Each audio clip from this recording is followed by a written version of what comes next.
akkasumatti hojjettee nuu laachinoy shunkurtiin kiiloo birrii 50 galee yoo maayyeen jettee dubbattu hin qadaddinatti fakkaatti garuu amma narge rakkoo hin maayyee yeroo hundumaa kan hedduu isaanii argachuu dandeessu jechuudha. Amma listaayil biroon illee ni jiru jechuudha. Keessattuu ani as keessatti waan taasisa jechuudha. Warroonni kaameraamaanii ta'an jechuudha baay'ee hardiidha.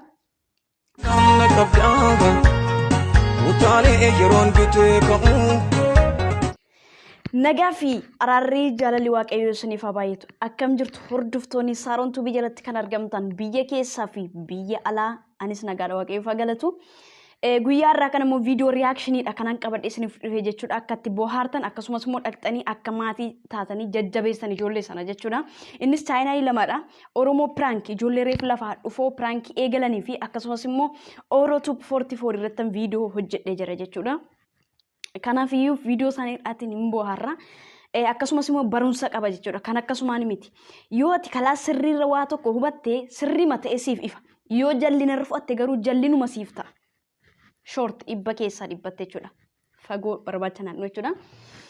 Kanaaf iyyuu amma kallattumaan gara viidiyoo isaatti irra jechuudha. Istaayiloota suuraa itti ka'amu jechuudha. Viidiyoo kana keessatti ilaaltu akkasumas immoo haala jiruuf jireenya maatii keenyaallee as keessatti ni argitu jechuudha. Saaroon Tuubii subscribe, like, share godha. Viidiyoo kana hordofuu eegala.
Ani kan jedhu saggoo yaabee maa ajjeesamu jira.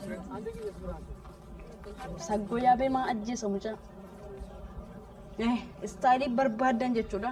Yoo barbaadan saasirra teessan yoo kaatan yoo barbaadan luka kee fuutanii asirra yoo kaatan jechuudha yoo barbaadan walirra teessanii ka'uudhaaf jedhamti. Istaayilota suuraa yoo barbaadan jechuudha viidiyoo kana keessa istaayilota babbareedoo kan hedduu isaanii argachuu dandeessu jechuudha. Amma istaayilii biroon illee ni jiru jechuudha. Keessattuu ani as keessatti waan taasisa jechuudha. Warroonni kaameraamaanii ta'an jechuudha baay'ee hardiidha. Kaasuullee ni beeku jechuudha. Akkasumas ijoollee kana dhaqxanii akka jabeessanii dhugaa dubbachuu jechuudha barnoota naa barsiisu chaayinaa irratti ni argattu jechuudha. Linkii isaan description boxii jalaa fudhatanii jechuudha. Kanaaf iyyuu fudhaa dhaqa subscribe godhaan isiniin jedha ammallee istaayilii suuraa kan biraan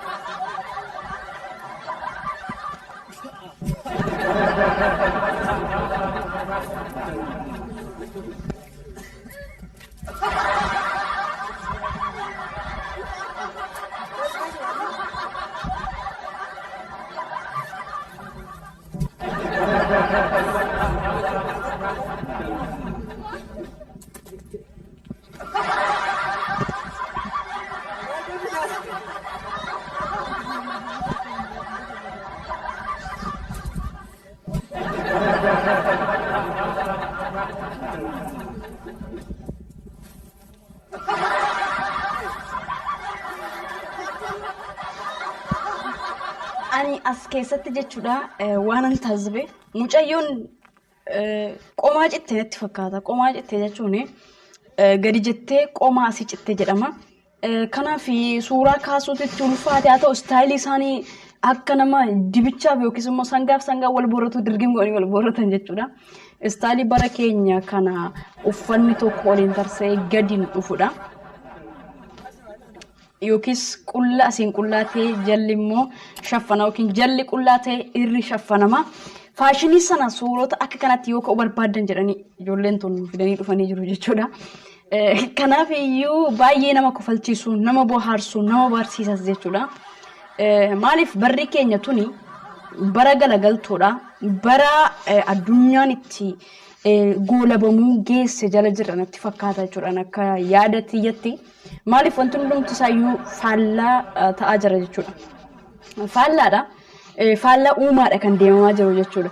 Kanaaf iyyuu dur kaleessa yeroo abboota keenya suurota nama fakkeenya namoonni dhabdan hin jirtan yoo xiqqaa suuraa tokko lama ta'a malee ani mataan kiyya nan yaadadha jechuudha. Daa'ima ta'ee namichi tokko qofadha kan kaasu biyya keenya jechuudha. Suuraa kan kaasu namicha tokko duwwaadha jechuudha biyya keenya. Suuraan ni kaasu keessatti ani yeroo sana nan yaadadha yeroo an ka'e keessatti jechuudha miti akka kanatti ka'e jechuudha. Yuunifoormii kan fakkaatu jira mootii wayyaan dura uffatamu jechuudha. Yeroo isaa xiqqoodhaan barnoota hin seenne sidhanaan jedhee natti agarsiisan jechuudha. Fucungee wayiidha jechuudha. Gurraatti akkuma ammaa kana jechuudha akkatti suuraa ka'e jechuudha mataa. Namoota amma sana keessa maatiiwwan faazirii akkasumaan akka kiyya keessa an akkatti dhaabbadha jechuudha achi keessa jechuudha. Sanaasitti illee kanan kaan illee jira jechuudha. Suuraan normaaliidha bakka. Barri geeddaramaas miti uffanni illee normaali kan hundumaa jechuudha. Kanaaf iyyuu as keessatti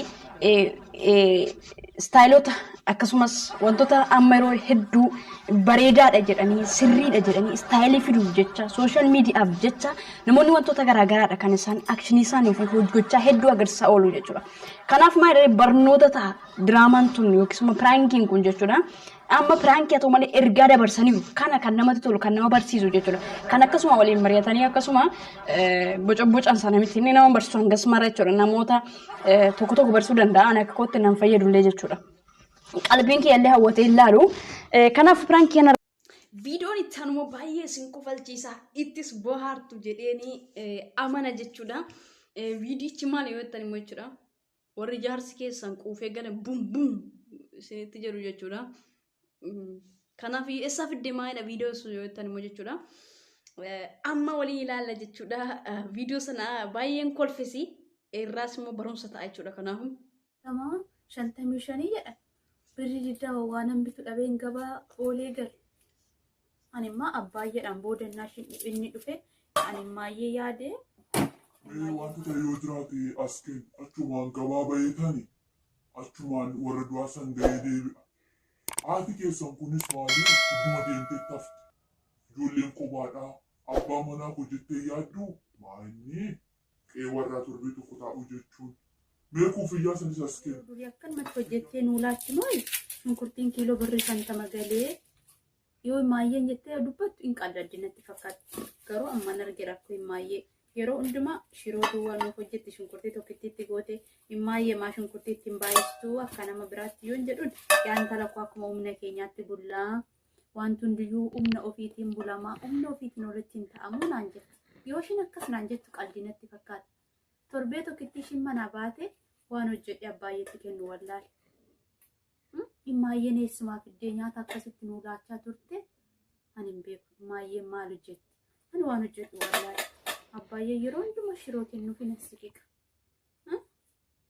Maalan hojjedhamu? Shunkurtii dinnichaas fuudhe wanti biraa waan qabu. Maayyeen naa mul'atte torbee tokko keessatti.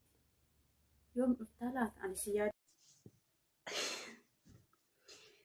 Ergaa dhagaa jechuudha. Maayyeen manaa deemtee naanii torbee tokko gidduutti rakkatte jechuudha. Mucayyoon tuni baay'ee nama garramti garuu jechuudha. Mucayyoon tun miskiina. Haatitti dhiistee naanii abbaadhaaf yookiis immoo namicha jedhu sanaaf nyaata qopheessitee rakkatti jechuudha. Mucayyoo kan namni baruu barbaadan jechuudha. Description boxii jala linkii isheen argattu jechuudha. Itti bohaaraa irraa baradhaan sinin jedha. Reactioniidha tun viidiyoodha jechuudha malee haamilee nama sana cabsuu yookiis immoo gadi qabuu osoo hin taane jechuudha. Wanti isin barachuu qabdanii yookiis immoo ittiin daldaluuf miti jechuudha. Namni sun illee haamilee argata. Akkasuma namoonni maatiin taaneef maatii ta'a. Jaarsen ufte jechuudha haati bumiin tuni. Mee akkattiin iddoo warra du'aa san gaheetan. Mukaatti si haadhiru. Warra du'aa suni gaarii. Mee danda'a gurra nan nyaata. Maaltu jira laata? Maaltu jira? Kan dubbatanii miti. Kana dubbiin bara kana gurra nama nyaachisaa gurra Isa hundaaf Gurra kee keessoo abo.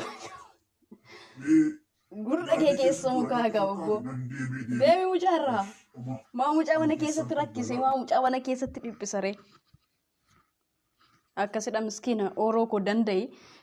Jaarsi kun baay'ee si rakkiseera. Osoo natti ergite sii sirreessa ture jechuudha. Maal godharee garuu jechuudha. Obsi hangarumeen kee dhuftutti. Danda'i mana du'aa dhaqa fakkaata iddoo du'aatti immoo si biraa haafu. Akkuma as keessaa baatu like, share, subscribe godhi. Wanaan na qabdaaga utaalee yeroon bitee